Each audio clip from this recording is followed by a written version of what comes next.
আসসালামু আলাইকুম প্রিয় বন্ধুরা, কেমন আছেন সবাই? আশা করি আপনারা সবাই ভালো আছেন।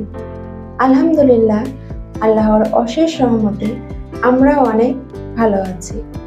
আমার ভিডিওর শুরুতে একটি লাইক দিবেন এবং আমার চ্যানেলটি যদি সাবস্ক্রাইব করা না থাকে তাহলে সাবস্ক্রাইব করে সম্পূর্ণ ভিডিওতে আমার সাথেই থাকবেন। প্রথমে একটি কড়াইয়ে পরিমাণ মতো তেল দিয়ে নিচ্ছি। তেলটা গরম হওয়ার পর মাছগুলো আমি তেলে ভেজে নেব। এই মাছগুলো দিয়ে দিলাম। মাছগুলো আমি দু পিসটাই ভালোভাবে ভেজে নেব। এক পিসটা আমার ভাজা হয়ে গিয়েছে, এই মাছগুলো আমি উল্টিয়ে দিলাম।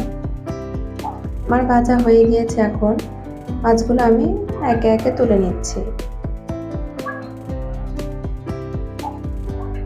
আগে থেকে কেটে রাখা ছোট ছোট করে পেঁয়াজ ও মরিচ কুচি দিয়ে দিলাম। এখন একটু হালকা করে নেড়ে চেড়ে কিছুক্ষণ আমি ভেজে নেব।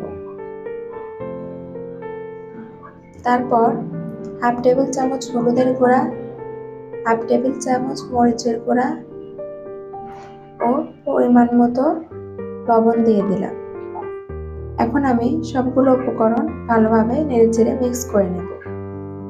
এরপর 2 টেবিল চামচ পেঁয়াজ বাটা, হাফ টেবিল চামচ রসুন বাটা, হাফ টেবিল চামচ আদা বাটা, হাফ টেবিল চামচ জিরা বাটা দিয়ে মশলাগুলো ভালোভাবে মিক্স করে নেড়ে চেড়ে নেব। এখন কষানোর জন্য অল্প পরিমাণ পানি দিয়ে একটু নেড়ে চেড়ে নিয়ে একটা টমেটো কুচি আমি দিয়ে দিলাম। এখন আবারও কিছুক্ষণের জন্য ঢেকে দিব।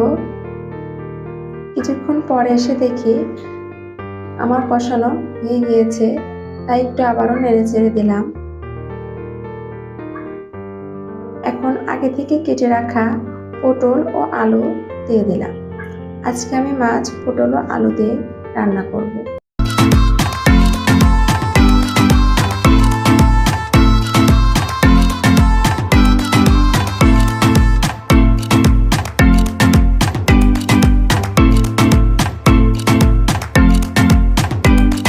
কষানোর জন্য আমি পরিমাণ মতো পানি দিয়ে দিয়েছি। এখন আমি কিছুক্ষণের জন্য ঢাকনা দিয়ে ঢেকে কষিয়ে নেব। আমার কষানো প্রায় শেষের দিকে, আর কিছুক্ষণের জন্য আমি রেখে দেব। আবারও আমি ঢাকনা দিয়ে ঢেকে দিলাম। কিছুক্ষণ পর আবারও ফিরে এসেছি। আপনারা দেখতেই পাচ্ছেন আমার কষানো হয়ে গিয়েছে এবং কষানোতেই তরকারির কালারটা কতটা জোশ এসেছে। এখন তরকারিতে পরিমাণ মতো পানি দিয়ে দেব। তারপর আবার একটু নেড়ে চেড়ে দিয়ে দেব। আমার প্রিয় আপু এবং ভাইয়াদের কাছে আমার একটাই রিকোয়েস্ট, আমার ভিডিও না টেনে প্লিজ সম্পূর্ণ দেখবেন, তাহলে আপনারা হয়তো কিছু শিখতে পারবেন। এখন আগে থেকে ভেজে রাখা মাছগুলো আমি দিয়ে দিলাম। অল্প কিছুক্ষণের জন্য আমি তরকারিটা চুলার উপর রেখে দেব। আপনারা দেখতেই পাচ্ছেন তরকারির কালারটা কত সুন্দর হয়েছে। মশলা খেতেও খুব টেস্টি হবে। এখন আমি এটা পরিবেশন করে আপনাদের সামনে দেখিয়ে দিচ্ছি।